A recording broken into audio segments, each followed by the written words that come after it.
talk to me about Nigel Farage. I tell you what, when he went down the path of calling out the Coutts Bank, it sounded to his detractors, and they went out there and said so, almost like a conspiracy theory.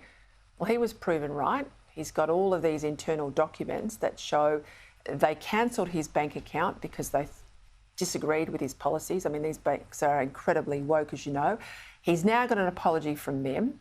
He's also got a loose sort of apology from the BBC about the partisan way they approached the story, reported the story.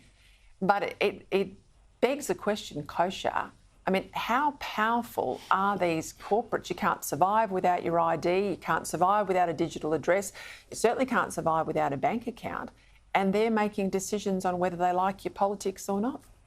For sure. You know, when I think about this story, I like to zoom out and look at it through the lens of time.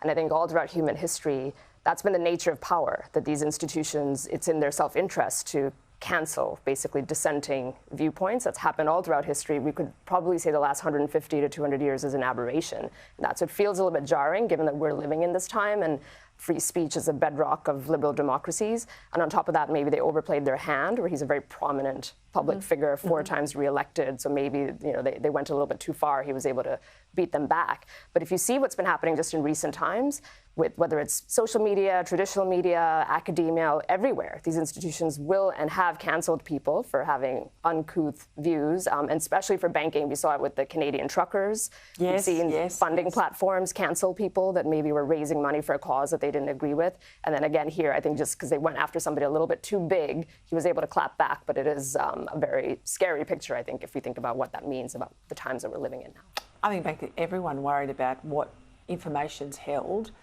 by banks and other institutions, isn't it, Michael? Right, got to leave it there. Michael Damby, Kosha Garter, thank you. Thank you.